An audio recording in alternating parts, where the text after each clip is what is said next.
बच्चों अब जो हमारा अगला टॉपिक चलेगा वो है एक समान वैद्युत क्षेत्र में रखा हुआ कोई वैद्युत द्विध्रुव और उस पर हम लोग क्या पढ़ेंगे कि कितना बल लग रहा है, नेट फोर्स है जो वो कितना लग रहा है और बल आघूर्ण कितना है। ठीक है, वो हम लोग यहाँ पर निकालेंगे। क्या निकालेंगे?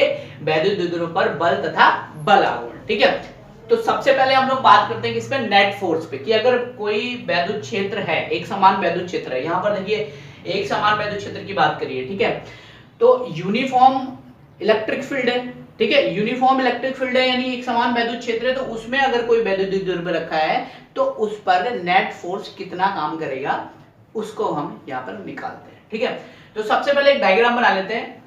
देखो मान लीजिए एक इस तरीके से आपके पास डाइपोल रखा हुआ है, वैद्युत द्विध्रुव रखा है। ठीक है, ये क्या है? वैद्युत द्विध्रुव। मान लो ये प्लस क्यू आवेश है, ये क्या है यहाँ पर? माइनस क्यू आवेश है। ठीक है, क्या है? एक प्लस क्यू आवेश है और एक दूसरा क्या होगा? माइनस क्यू आवेश है। मान लो जो फोर्स है क्यू माइनस क्यू, यहाँ पर F1 है। ठीक है, ये किसके बराबर होता है? क्यू ई के बराबर होता है ना, क्यू ई के बराबर। F बराबर क्या होता है? क्यू ई, है ना।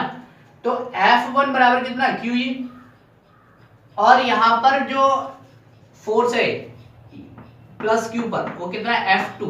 ये भी कितना होगा? क्यू ई होगा। ठीक है, F2 भी कितना होगा? क्यू ई होगा। अच्छा अब गौर से देखो, इसका जो फोर्स होगा वो इस डायरेक्शन में होगा, इसका जो फोर्स होगा वो किस डायरेक्शन में होगा? इस डायरेक्शन में होगा। अच्छा चूंकि ये वैद्युत द्विध्रुव है, वैद्युत द्विध्रुव है ना, डाइपोल है, तो इसके जो बीच की दूरी होगी वो कितनी होगी? 2L होगी। ये हम पहले पढ़ चुके हैं ना कि वैद्युत द्विध्रुव में एक आवेश से दूसरे आवेश के बीच की दूरी कितनी होती है? 2L होती है। ठीक है, तो ये चीज हम पहले ही पढ़ चुके हैं। अब देखो एक बात और लिखिए, क्या एक समान वैद्युत क्षेत्र में, तो एक समान वैद्युत क्षेत्र है, यूनिफॉर्म इलेक्ट्रिक फील्ड है, तो हम लोग क्या करेंगे यहाँ पर इसको वैद्युत क्षेत्र दिखा देते हैं यहाँ पर। ठीक है, एक समान वैद्युत क्षेत्र, मान लो ये एक समान वैद्युत क्षेत्र चल रहा है। ठीक है, ये क्या चल रहा है? एक समान वैद्युत क्षेत्र चल रहा है।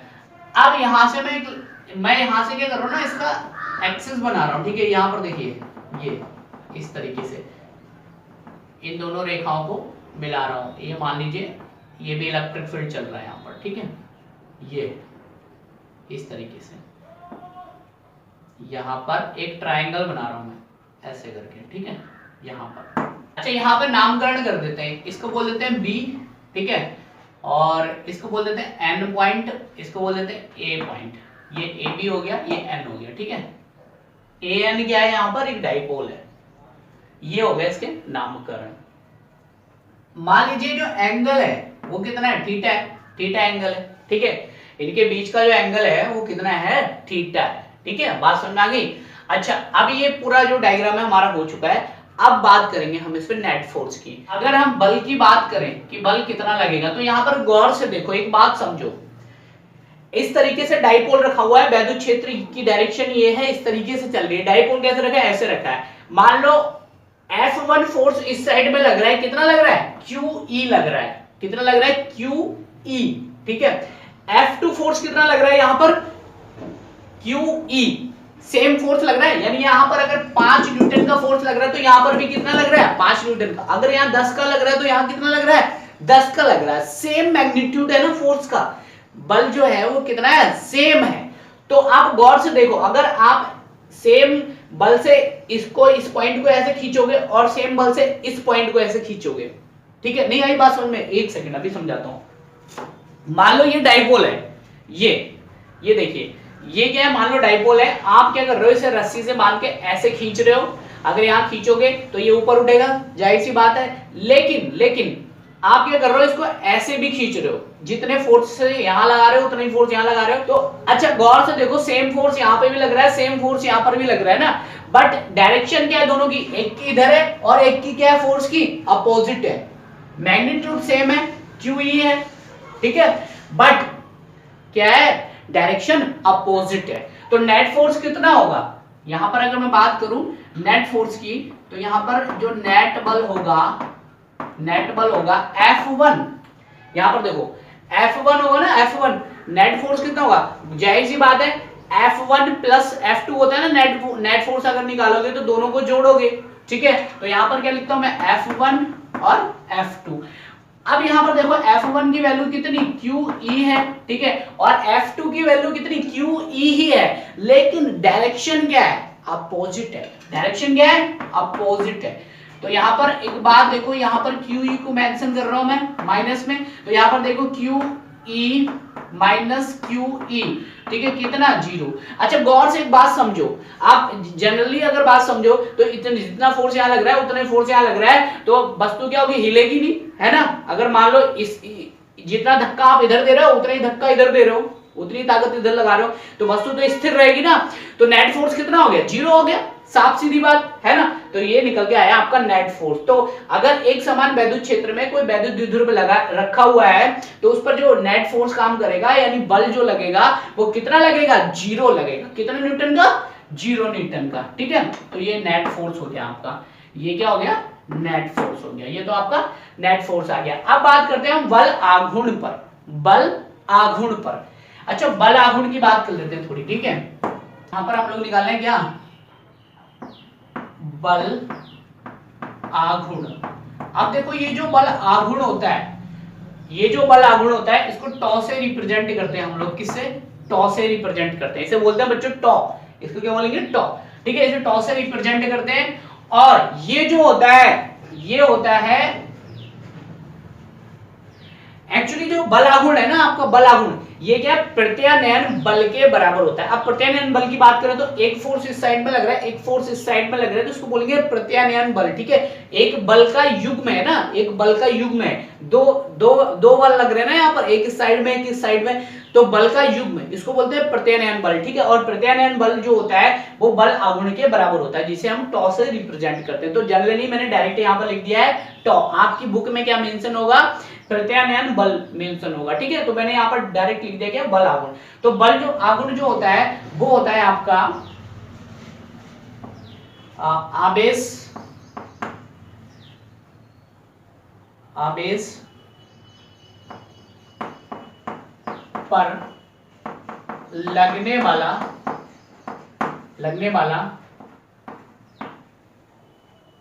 एक बल का परिमाण और इनटू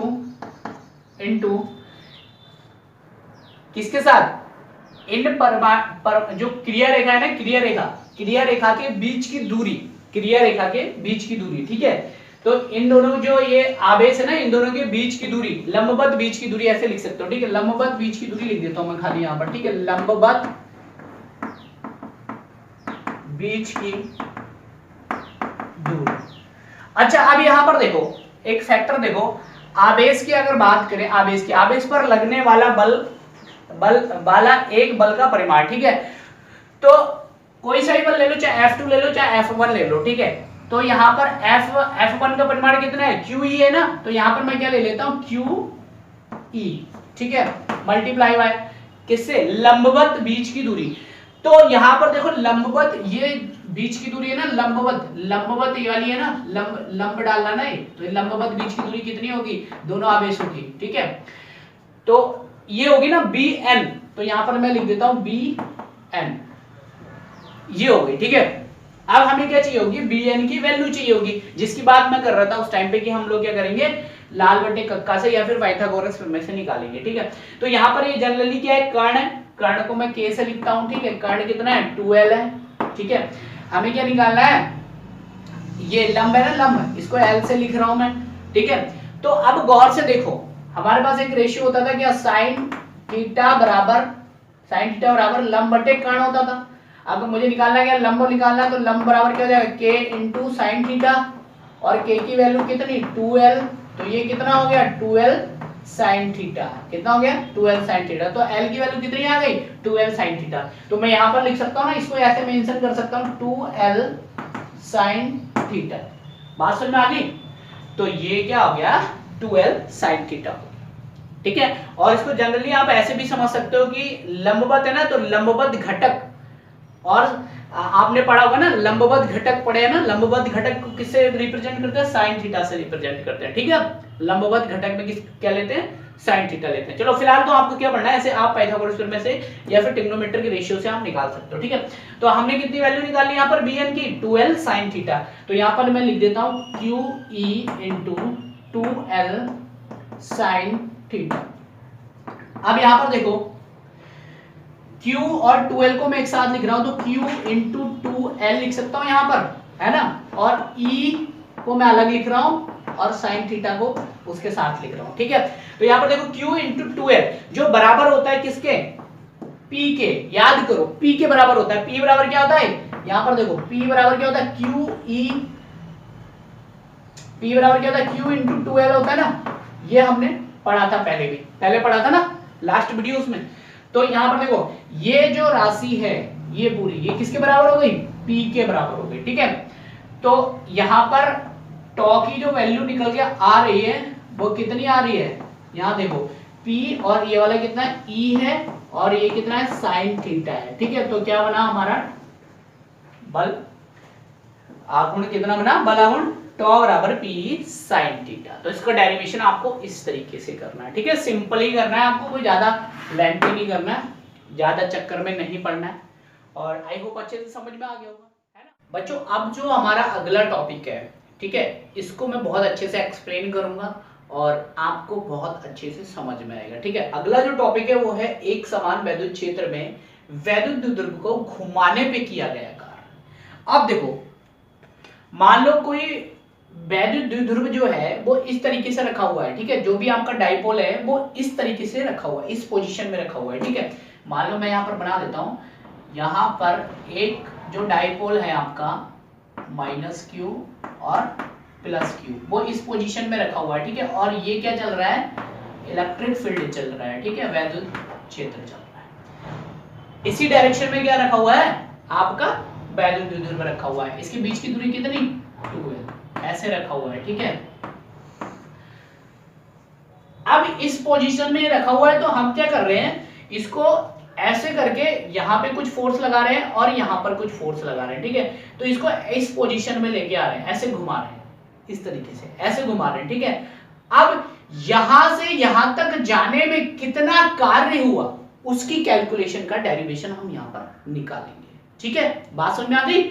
यहां से यहां तक आने में कितना कार्य हुआ उसका डेरिवेशन अब हम यहां पर करेंगे, ठीक है। तो पहले मैं डायग्राम ड्रॉ कर देता हूं। देखो पहले इस पोजीशन में था ना डाइपोल, अब क्या आ जाएगा, इस पोजीशन में आ जाएगा, ठीक है। ये क्या हो गया, -q हो गया, ये कितना हो गया, +q हो गया, ठीक है। और ये क्या है आपका इलेक्ट्रिक फील्ड है, ये आपका इलेक्ट्रिक फील्ड चल रहा है, ठीक है। अब यहां पर देखो गौर से समझना, ठीक है। पहले की पोजीशन क्या थी, यहां पर थी ना ए और बी वाली पोजीशन, ये वाली, ठीक है, जैसे मैं आपको बता रहा हूं ये वाली पोजीशन ए और बी। तो यहां पर देखा जाए तो ये पोजीशन क्या थी आपकी, ए पोजीशन और बी पोजीशन, ये पोजीशन थी। जब इस पे फोर्स लगाया गया, ठीक है, इसका फोर्स यहां की साइड में लगाया गया और इसका फोर्स क्या हुआ, इस साइड में लगाया गया, इसका फोर्स इस साइड में लगाया गया, तो ये क्या होगा, ऐसे करके उठ गया इस फोर्स पे, ठीक है। तो अब गौर से देखो ये कहां से आया चल के, यहां से यहां तक आया, और ये कहां से कहां तक गया चल के, वो यहां से यहां तक गया चल के, बात समझ आ रही है। तो यहां से यहां तक जाने में कितना कार्य हुआ उसकी कैलकुलेशन हम यहां पर निकालेंगे, ठीक है। तो अब यहां पर मान लेते एक बात मान लेते हैं, माना अब देखो हम निकालेंगे कैसे निकालेंगे, देखो यहां से यहां तक कितना कार्य हुआ उसकी कैलकुलेशन निकालने के लिए हम लोग क्या करेंगे, पहले इसे छोटे छोटे कार्य में डिवाइड करेंगे। कैसे, मान लो यहां से यहां तक कितना कार्य हुआ, ये वाला, यहां से यहां तक कितना कार्य हुआ, ये वाला, यहां से यहां तक कितना कार्य हुआ। तो जब ये छोटे छोटे कार्य निकल जाएंगे और उन सबको एक साथ जोड़ देंगे तब क्या हो जाएगा, आपका टोटल कार्य आ जाएगा यहां से यहां तक का। मानते हो ना ये बात, ऐसे तो निकाल सकते हैं। तो यहां देखो हम लोग क्या करेंगे, पहले एक छोटा सा कार्य निकालेंगे।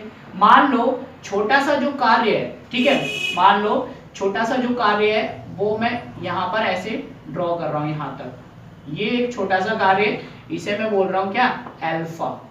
इसके बीच का जो कोण है वो कितना है, अल्फा है, ठीक है।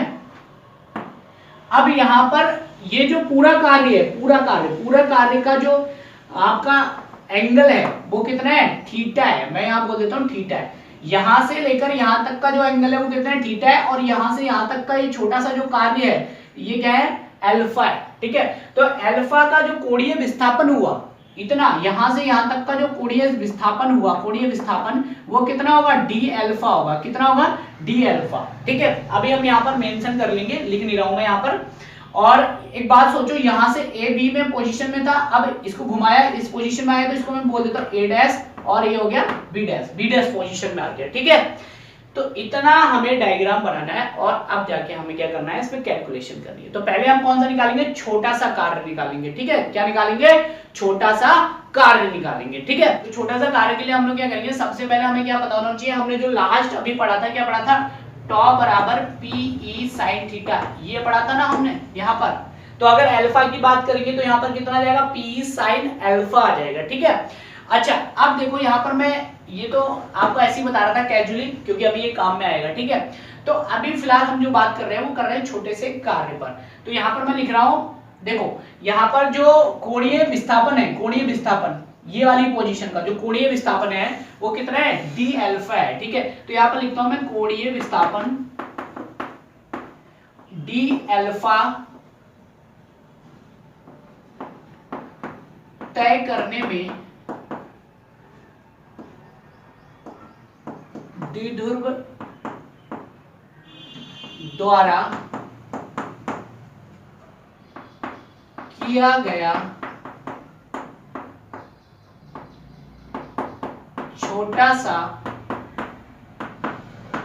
कार्य, इसको मैं डी डब्ल्यू से लिख रहा हूं, ठीक है, क्योंकि ये छोटा सा कार्य है, तो इसलिए मैं क्या लिख रहा हूं, डेल डब्ल्यू से लिख रहा हूं, ठीक है। इसे बोलते हैं, डी को बोलते हैं डेल, डेल भी बोल सकते हैं, ठीक है, या डेल्टा भी बोल सकते हैं, डेल्टा डब्ल्यू लिख रहा हूं, ठीक है यहाँ पर। तो छोटा सा जो कार्य है वो क्या है, डेल्टा डब्ल्यू है। और ये किसके बराबर है, जो बल लग रहा है आपका, ठीक है, जो बल युग्म है, बल युग्म, यहां लिख देता हूं मैं, यहां पर थोड़ा सा वो हो रहा है, ठीक है। तो यहां पर लिख रहा हूं डी डब्ल्यू बराबर बल युग्म, ठीक है, इनटू बल युग्म, जो आपका कार्य है वो किसके बराबर है, बल युग्म इनटू किसके बराबर, जो ये कोणीय विस्थापन है आपका, ठीक है। तो कोणीय विस्थापन कितना है, कोणीय विस्थापन, ठीक है। यो अब देखो बच्चों, ये बात हमने लिख ली, छोटे से कार्य हम जब निकाल रहे हैं तो क्या लिख रहे हैं, डी डब्ल्यू बराबर बल युग्म इनटू कोणीय विस्थापन। अब देखो बल युग्म कितना था, हमने लास्ट जो डेरिवेशन किया था उसमें बल युग्म कितना निकाला था, टॉ बराबर पी साइन थीटा, ये निकाला था ना हमने। लेकिन यहाँ पर एंगल कितना चल रहा है हमारा, हम तो इतने छोटे से कार्य के लिए निकाल रहे हैं, तो एंगल कितना चल रहा है, अल्फा चल रहा है। तो जो हमारा बल युग्म होगा वो ये नहीं हो सकता बच्चों, पी साइन अल्फा, ये होगा ना। उसके बाद कोणीय विस्थापन कितना है, डी अल्फा है। यहां देखो कोणीय विस्थापन छोटा सा कितना है, डी अल्फा है, ठीक है। आप पहले एक बात समझ लो, आप क्या निकाल रहे हो, अभी ये छोटा सा चीज निकाल रहे हो, ये छोटा सा कार्य निकाल रहे हो यहां से यहां तक का, ठीक है। तो अभी जितने भी एंगल लोगे वो छोटे से इस खंड के लिए लोगे एंगल, ठीक है।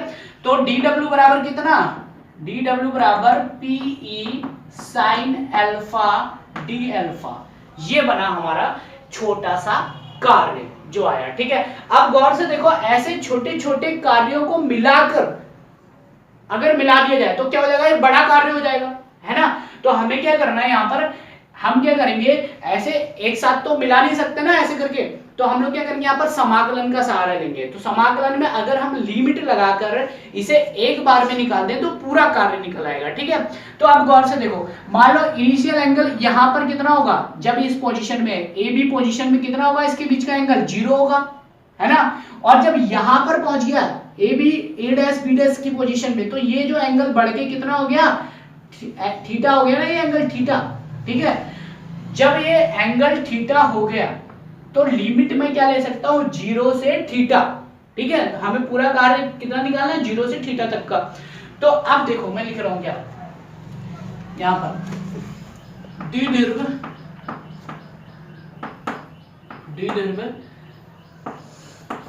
की स्थिति ए बी से ए डैश बी डैश में घुमाने में किया गया कुल कार्य। अब हम यहां पर क्या लेंगे, बड़ा W लेंगे। ठीक है, क्या लेंगे यहां पर, बड़ा W लेंगे। अब यहां पर हमें छोटे छोटे कार्यों को मिला के क्या बनाना है, एक बड़ा कार्य बनाना है। तो उसके लिए हम लोग क्या करेंगे, यहां पर इंटीग्रेशन करेंगे, साफ सीधी बात। ठीक है, तो यहां पर कितना हो जाएगा, लिमिट क्या लेंगे, 0 से थीटा तक की लिमिट। ठीक है, हमें यहां से यहां तक जाना है, तो 0 से 0 एंगल यहां पर था और थीटा पूरा यहां पर है, तो 0 से थीटा तक की लेंगे। अब छोटा सा कार्य कितना था, dw था हमारा, यहां पर ये था ना छोटा सा कार्य dw। ठीक है, तो इसको हमने यहां पर रख दिया। अब इसको थोड़ा सॉल्व कर लेते हैं। तो यहां पर देखो 0 से थीटा, dw की वैल्यू कितनी, pe sin alpha d alpha. ठीक है, अच्छा जिन बच्चों को इंटीग्रेशन नहीं आता मैं समझा देता हूं थोड़ा सा। देखो यहां पर साइन, आप देखो अल्फा है ना, अल्फा डी अल्फा, तो इसके सापेक्ष हो रहा है क्या चीज, समाकलन। तो जितने भी पद हैं जिनमें अल्फा लगा हुआ है उनको तो अंदर रखेंगे, बाकी जो होंगे वो कांस्टेंट कहलाएंगे, वो बाहर आ जाएंगे। ठीक है, तो पी जो होंगे वो बाहर आ जाएंगे। तो यहां पर कितना आ जाएगा, P E integration 0 to theta sine alpha D alpha. अब देखो यहाँ पर जो इंटीग्रेशन होता है, समाकलन होता है, उसमें साइन थीटा की जो वैल्यू होती है इंटीग्रेशन करने पे वो होती है माइनस कॉस थीटा। तो यहाँ पर साइन अल्फा की जो वैल्यू होगी वो माइनस कॉस अल्फा हो जाएगी। ठीक है, तो W की जो वैल्यू निकल के आएगी वो आएगी पीई और लिमिट लगेगी ऊपर से। ठीक है, तो साइन की कितनी वैल्यू, कॉस माइनस का कॉस अल्फा 0 से थीटा, ये बन गई वैल्यू। ठीक है, तो इसको अगर हम सॉल्व करेंगे तो इसमें वैल्यू लगाते हैं, तो एक बार थीटा लगाएंगे, एक बार क्या लगाएंगे, 0 लगाएंगे। ठीक है, तो अब देखो यहां पर रखते हैं, इसको अगर सॉल्व करेंगे तो ये बन जाएगा P E minus cos theta minus cos, ये एक माइनस ये है और एक माइनस ये है, तो ये कितना हो जाएगा, माइनस माइनस प्लस कॉस 0। ठीक है, कितना आ गया, कॉस 0। एक बार थीटा को पुट किया है हमने और दूसरी बात क्या किया है, 0 को पुट किया है। ठीक है, तो ये हो गया और ये हो जाएगा W बराबर पीई माइनस कॉस थीटा, तो ऐसे ही रहेगा। ठीक है, माइनस कॉस थीटा और ये कितना जाएगा, प्लस 1। कॉस 0 की जो वैल्यू होती है वो कितनी होती है, 1 होती है। ठीक है, अब देखो यहाँ पर पीई, यहाँ पर कितना आया, पीई। अच्छा अब क्या करते हैं ना, एक बात सोचो, यहाँ पर 1 माइनस कॉस थीटा लिख सकते हैं ना, 1 को इस साइड में लिख दो और इसको यहाँ पर लिख दो, तो यहाँ पर कितना हो जाएगा, 1 माइनस कॉस थीटा। तो यही तो हमें वैल्यू निकालनी थी। ठीक है, तो जो कार्य हुआ वो कितना हुआ, यहाँ पे मैं लिख देता हूँ, W बराबर पीई 1 माइनस कॉस थीटा, ये है हमारा कार्य। ठीक है, यही हमें निकालना था। तो यहां से इस B पॉइंट से B डैश पॉइंट तक जाने में कितना कार्य करना पड़ा हमें, PE 1 माइनस कॉस थीटा। ठीक है, बात समझ आ गई बच्चों। एक टॉपिक हमारा रह गया था, तो वो टॉपिक इस वीडियो में हम लोग यहाँ पर कवर कर रहे हैं। इस वीडियो में हम लोग यहाँ पर अध्यारोपण का सिद्धांत पढ़ेंगे। अध्यारोपण का सिद्धांत, superposition, superposition, principle of superposition, इसको हम लोग यहाँ पर कवर करेंगे। ठीक है, बहुत अच्छे से एक्सप्लेन करूंगा, अच्छे से समझना आप लोग। ठीक है, तो अध्यारोपण का सिद्धांत, इसके बारे में थोड़ा डिस्कस करते हैं। अभी तक हम क्या पढ़ रहे थे, कूलाम का नियम पढ़ रहे थे। ठीक है, कूलाम के नियम में हम क्या पढ़ रहे थे, एक चार्ज यहाँ रखा है, एक चार्ज यहाँ रखा है, दोनों के बीच की दूरी r है, दोनों क्या थे, एक अलोंग द लाइन रखे हुए थे, सेम लाइन में रखे हुए थे, एक एक्सिस में रखे हुए थे। ऐसा ही तो हो रहा था कूलाम के नियम में, एक चार्ज यहाँ रखा था तो दूसरा चार्ज उसके सेम लाइन एक्सिस पे रखा हुआ था, है ना, Q1 और Q2। दो चार्जेस के बारे में पढ़ रहे थे, केवल और केवल दो चार्जेस। मान लो, अब मान लो एक चार्ज को आपने यहाँ रख दिया, एक चार्ज को यहाँ पर रख दिया, Q1 Q2 Q3 Q4, और आपसे पूछा जाए कि Q2 पर इन तीनों चार्जेस के कारण कितना नेट फोर्स लग रहा है, ये बता दो। तो इस कंडीशन को हम लोग क्या बोलेंगे, अध्यारोपण का सिद्धांत बोलेंगे। बात समझ में आ गई। तो इसका मतलब ये हुआ, इस बात से निष्कर्ष निकला कि अभी तक कूलाम के नियम में हम जो पढ़ रहे थे वो केवल और केवल दो चार्जेस के बारे में पढ़ रहे थे, और अब जो पढ़ेंगे वो पढ़ेंगे हम multiple charges, force between multiple charges, force between multiple charges. ठीक है, तो हम किसके बीच का चार्जेस निकालेंगे, सॉरी फोर्स निकालेंगे, बहुत सारे चार्ज रखेंगे उनके बीच का हम निकालेंगे यहाँ पर फोर्स। ठीक है, तो मान लीजिए यहां पर एक Q1 रखा हुआ है, यहां पर क्या है, एक Q2 रखा है, यहां पर क्या रखा है, एक Q3 रखा है। ठीक है, Q1 से Q2 के बीच की दूरी, Q1 से Q2 के बीच की दूरी मान लो R12 है, R12 है। ठीक है, Q1 से Q3 के बीच की दूरी R13 है। ठीक है, ये बात आप समझ लो अच्छे से। उसके बाद अब हमें जो मान लीजिए ऐसे ही बहुत सारे चार्जेस रखे हुए हैं, Q1, Q2, Q3, Q4, Q5 ऐसे n तक रखे हुए हैं, Qn तक रखे हुए हैं, बहुत सारे चार्जेस रखे हुए हैं। तो मान लीजिए यहां पर मैं ऐसे करता हूं, ठीक है, एक O पॉइंट मैं यहां पर ले रहा हूं, O पॉइंट। ठीक है, और मान लीजिए इस O पॉइंट के बीच की दूरी कितनी है, R1 है। ठीक है, और यहां से यहां तक के बीच की दूरी कितनी है, ये वाली R2 है। ठीक है, सदिश में ले रहा हूं सारी चीजें। ठीक है, R सदिश है। ये जो Q3 है ये O पॉइंट है। ठीक है, यहां से अब मैं एक बात करता हूं, यहां पर जैसे Q1 है, Q2 है, Q3 है, तो यहां पर मान लीजिए कहीं पर ऐसे करके Qn है। बात समझ में आ रही है, क्या है, Qn है।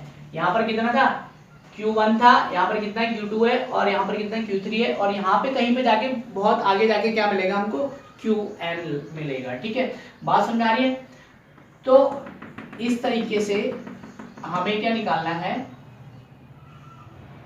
इस Qn के कारण Q1 पे फोर्स निकालना है। ठीक है, तो Qn और Q1 के बीच की दूरी कितनी मान लेते हैं, 1n, ये तो मानेंगे। यहां पर देखो अभी तक क्या कर रहे थे, Q1 और Q2 के बीच की दूरी 1 2 मान रहे थे, तो Q1 और n के बीच की दूरी कितनी, 1n। ठीक है, R1n। अब यहां पर देखो एरिया वेक्टर लेते हैं, इसका एरिया वेक्टर, इसका एरिया वेक्टर किधर, यहां पर इसका R12 का, तो R यूनिट वेक्टर 1 2 ऐसे लिख सकते हैं। ठीक है, इसका R3 का, यहां पर R13 यूनिट वेक्टर ऐसे लिख सकते हैं। ठीक है, ऐसे ही सेम इसका भी लिख सकते हैं ना, किसका, Qn का, तो ये जाएगा R यूनिट वेक्टर 1।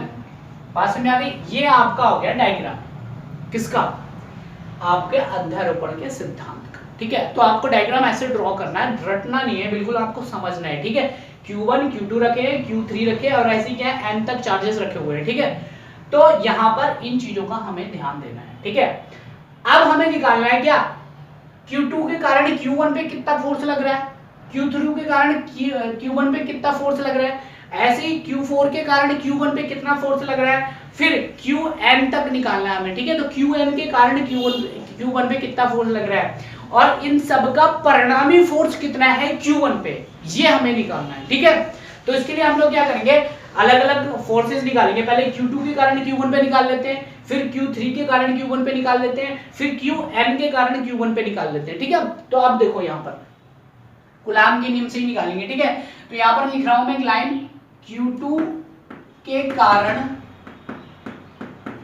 Q1 पर लगने वाला बल कितना होगा, F12 होगा ना, F12 कितना, 1/4 pi epsilon 0 Q1 Q2 upon R सदिश 1 2, यही तो होगा, और उसका भी क्या, होल स्क्वायर, कूलाम के नियम से। ठीक है, और यहां पर क्या ले सकते हैं, सदिश फॉर्म लिख रहे हैं तो हम लोग क्या लेंगे, R12 यूनिट वेक्टर। ठीक है, ये बात समझ में आ गई। अच्छा, यहां पर देखो Q3 के कारण Q1 पर लगने वाला बल, यहां कितना हो जाएगा, F13 हो जाएगा 1/4πε0 Q1 Q3 अपॉन R सदिश 13 का whole square R13 unit vector. अब यहां पर देखो इस तरीके से हमें सारी डिफाइन करनी है चीजें, ठीक है। तो ये कितना फोर्स हो गया, Q2 के कारण Q1 पे फोर्स हो गया, ये क्या हो गया, Q3 के कारण Q1 पे फोर्स हो गया। ऐसे क्या लिखेंगे हम, Q4 के कारण Q1 पे फोर्स, ऐसे Q5 के कारण Q1 पे फोर्स। तो मैं सारी चीजें नहीं लिख रहा हूं, मैं डायरेक्ट लिख रहा हूं Qn के कारण Q1 पे फोर्स। तो ऐसे ही हम करते करते क्या निकालेंगे, Qn के कारण Q1 पर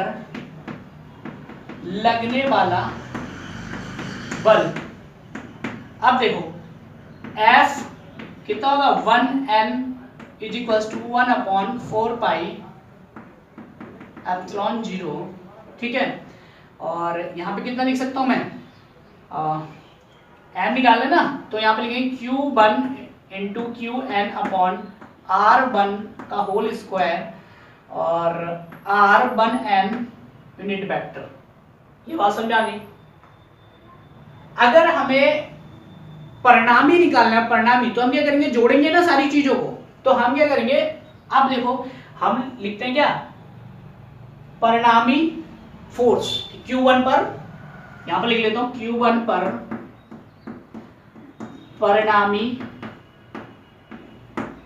परिणामी नेट बल कितना होगा, F होगा ना, ये किसके बराबर होगा, F12 प्लस F13 प्लस, ऐसे ही करते जाना पड़ेगा ना हमको, ऐसे करके, प्लस F1n, यही तो होगा। ये देखो यहां पर बात समझ आ गई। अब यहां पर देखो इनकी वैल्यूज रख लेते हैं। तो F ये जाएगा 1/4πε0 Q1 Q2 अपॉन R12 का होल स्क्वायर R12, ठीक है। यहां पर लिख लेते हैं 1/4πε0 Q1 Q3 अपॉन R13 सदिश वेक्टर है, ठीक है, whole square R unit vector 13, ठीक है। इस तरीके से ऐसी सेम क्या हो जाएगा, इसके लिए हो जाएगा 1/4πε0 Q1 × Qn अपॉन R1n का होल स्क्वायर और ये हो जाएगा R यूनिट वेक्टर 1n, यही तो हुआ। अब यहाँ देखो एक चीज हमें कॉमन मिलेगी, सब में क्या है, 1/4 क्या कॉमन है, तो इसको हम ले लेते हैं क्या, अलग से कॉमन ले लेते हैं, ठीक है। मैं यहाँ पर एक लाइन खींच रहा हूँ, सेपरेट कर रहा हूँ इसको अच्छे से समझ लेना, ठीक है। अब यहाँ तक तो हमने निकाल लिया। अब यहाँ पर एक बात समझ में आ रही है कि 1/4πε0 1/4 सब में कॉमन है ना, ठीक है। तो Q1 भी कॉमन है, तो क्या लिख सकते हैं हम यहाँ पर, F सदिश इक्वल्स टू Q1/4πε0, ये बाहर मैंने कॉमन ले लिया। अब अंदर क्या बचा देखो, Q2 अपॉन R12 का होल स्क्वायर, ठीक है, ये हो गया R unit vector 12 plus Q3 upon R13 का whole square R unit vector 13, ठीक है, प्लस इसको बोलेंगे Qn अपॉन R1n Rn, बस ये लिखिए, ये है आपकी सुपरपोजिशन थ्योरम की कैलकुलेशन, ठीक है। ये है प्रिंसिपल ऑफ सुपरपोजिशन, अध्यारोपण का सिद्धांत।